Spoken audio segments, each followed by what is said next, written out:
Okay, today we have with us Professor Jayant Vishnu Narlikar, famous astrophysicist and well known for Hoyle-Narlikar theory and cosmology with us.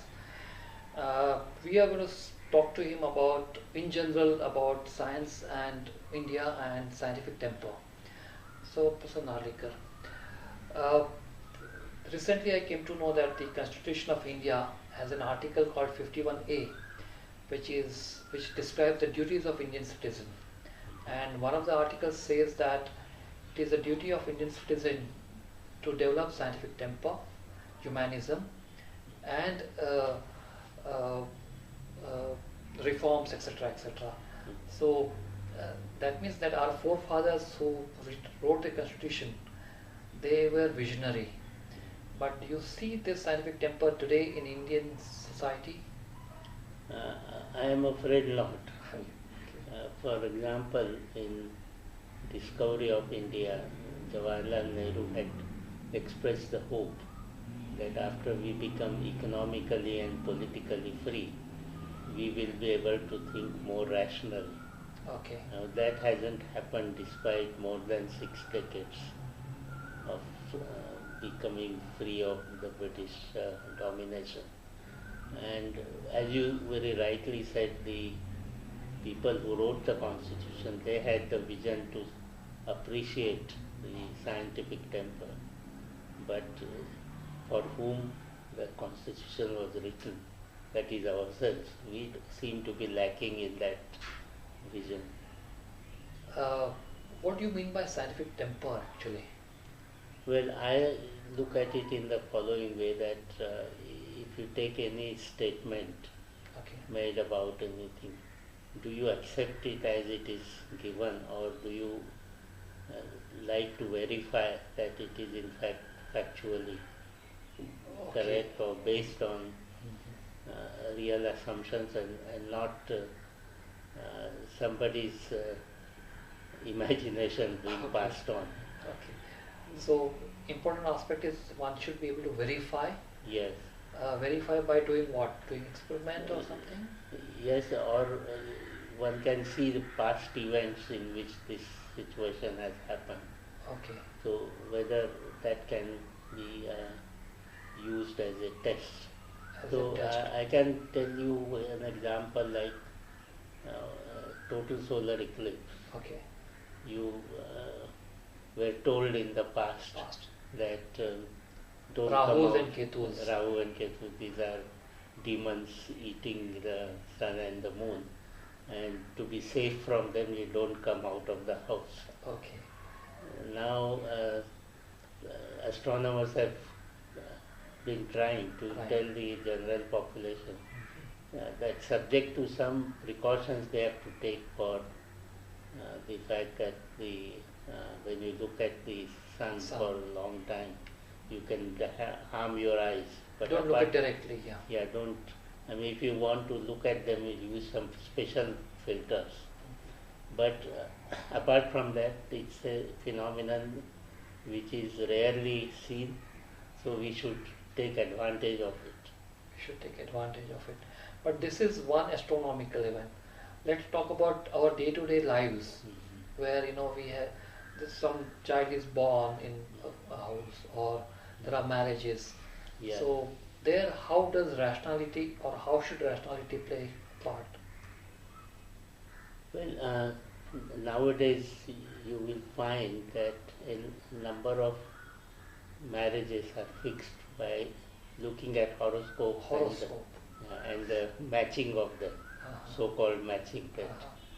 Otherwise, you say that in spite of all other things being in favor and the couple liking each other, they are told not to get married because the horoscope or the planets are frowning upon their union. So this kind of thing used to happen, of course, all the time.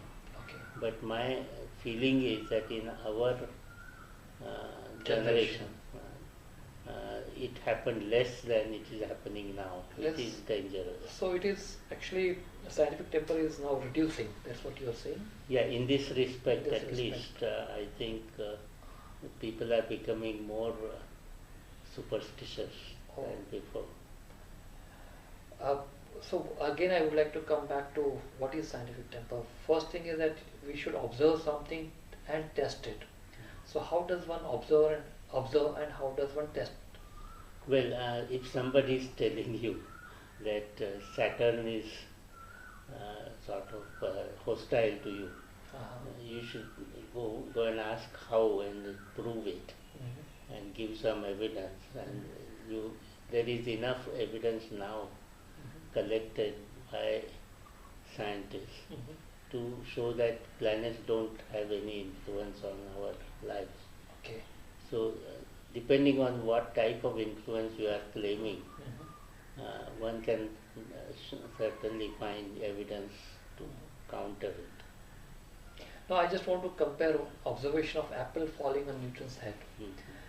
Someone would put a theory that God made apple fall down. Mhm. Another one is Newton, who of course discovered the law of gravitation. Mhm. So what is the difference between these two thoughts or these two theories, let's say? Well, one thing one could do is when the apples fall, one can set up an apparatus which will tell us that when it is falling with an acceleration, Okay. and that can be measured and predicted. Okay, so that is one experiment, Yeah. observation experiment, Yeah, and then it is tested.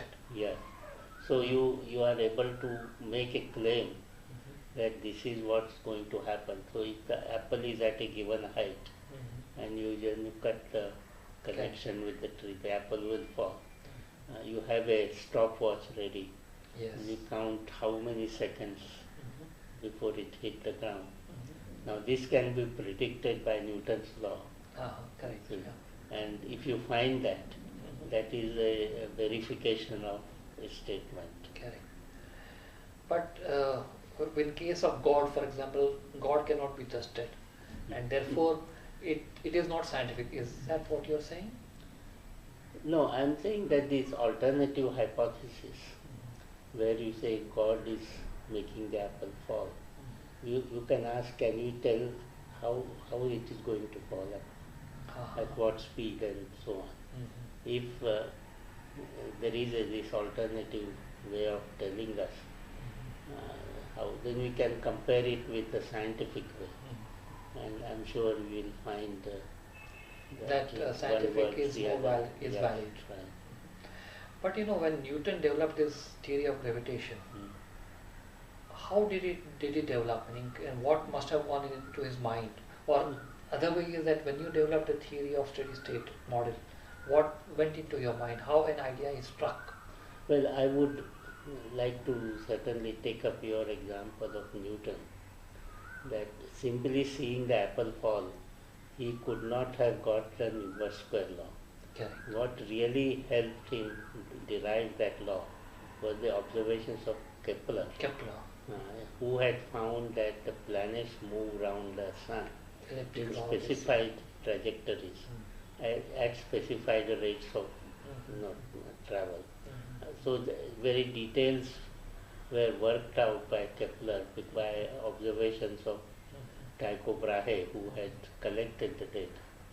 So that helped Newton to see that his law of motion and the solution of the equation of motion would explain everything precisely. That's correct. So this is where I would say the science really started in our. So that is analysis part, means Yeah. there is observation, experiment, analysis, and then conclusion or decision. Now in cosmology, the origin of the universe, there are different theories at different times. So what is expected from the scientists who propose any particular theory is to propose also certain tests. That's correct. And if the tests are doable, that means there should be some way of carrying out those things. Yes. And testing whether it is true or false. Then one would say that such a prediction is worthwhile.